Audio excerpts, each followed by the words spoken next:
Assalamualaikum semua. Kenalin, nama aku Melissa Delvia.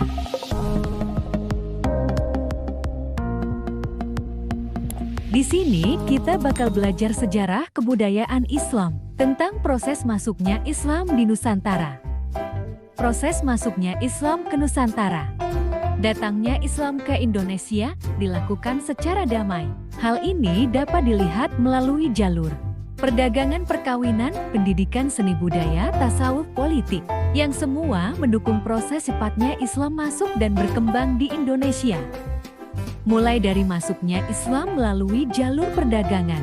Masuknya Islam ke Indonesia melalui perdagangan terjadi pada tahap awal, yaitu sejarah, dengan ramainya lalu lintas perdagangan lot pada awal abad ke-7 sampai 16 Masehi. Perdagangan Muslim dari Arab, Persia, dan India turun ambil bagian dalam perdagangan dari negeri-negeri bagian Barat, Tenggara, dan Timur Asia. Penyebaran Islam melalui perdagangan ini sangat menguntungkan karena para raja dan bangsawan turut terlibat dalam kegiatan perdagangan. Kaum pedagang memegang peran sangat penting dalam penyebaran agama dan kebudayaan Islam di Indonesia. Pedagang Muslim yang berdagang ke Indonesia semakin banyak sehingga membentuk pemukiman yang disebut pekojan. Dari tempat inilah mereka berinteraksi dan bersosialisasi dengan masyarakat asli sambil menyebarkan agama Islam. Masuknya Islam ke Indonesia dilakukan melalui dua jalur, yaitu jalur utara dan jalur selatan. Cara masuknya Islam ke Indonesia yang kedua yaitu perkawinan. Para pedagang Muslim yang datang ke Indonesia banyak yang menikah dengan wanita pribumi. Sebelum pernikahan berlangsung, mereka meminta agar gadis-gadis Nusantara itu mengucapkan dua kalimat syahadat sebagai tanda menerima Islam sebagai agamanya. Dari pernikahan inilah lahir banyak keturunan Muslim, sehingga lingkungan daerah Muslim semakin luas dan membentuk kampung-kampung Muslim yang kemudian berkembang menjadi kerajaan-kerajaan Islam. Cara masuknya Islam ke Indonesia yang ketiga yaitu melalui pendidikan. Penyebaran agama Islam melalui pengajaran atau pendidikan dilakukan dengan model pembelajaran yang dinamakan halaqah. Pembelajaran halaqah merupakan cikal bakal pendidikan pesantren yang kemudian berkembang menjadi pondok pesantren. Pondok pesantren adalah lembaga pendidikan Islam tertua yang merupakan produk budaya Indonesia. Pendidikan Islam di pondok pesantren diselenggarakan oleh seorang kiai.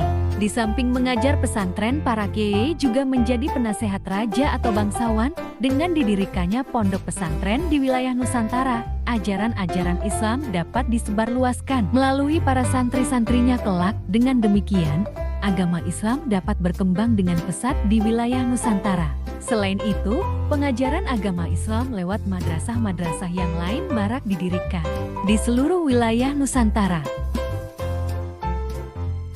Cara masuknya Islam ke Indonesia yang keempat yaitu dengan cara seni budaya. Penyebaran melalui kesenian yang paling terkenal adalah pertunjukan wayang.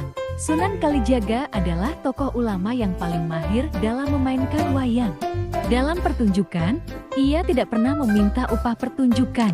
Namun beliau mengajak penonton untuk mengikuti mengucapkan kalimat syahadatain. Cerita wayang yang ditampilkan dipetik dari cerita Mahabharata dan Ramayana. Tapi di dalam cerita itu disisipkan ajaran dan nama-nama pahlawan Islam. Selain melalui pertunjukan wayang, penyebaran agama Islam melalui jalur kebudayaan juga dapat dilihat dari peninggalan-peninggalan sejarah yang banyak tersebar di Nusantara. Misalnya peninggalan seni bangunan, seni pahat, seni musik, dan seni sastra. Hasil seni tersebut dapat dilihat pada bangunan masjid-masjid kuno di Demak, Cirebon, Banten, dan Aceh. Cara masuknya Islam ke Indonesia yang kelima yaitu dengan cara tasawuf. Penyebaran di Nusantara yang tidak kalah pentingnya adalah melalui tasawuf. Tasawuf adalah ajaran atau cara untuk mendekatkan diri kepada Tuhan dan memudahkan dalam mengerti dan menerima ajaran Islam. Pengajar-pengajar tasawuf atau para sufi mengajarkan ilmu tasawuf yang bercampur dengan ajaran yang sudah terkenal luas oleh masyarakat Indonesia sehingga mudah dimengerti.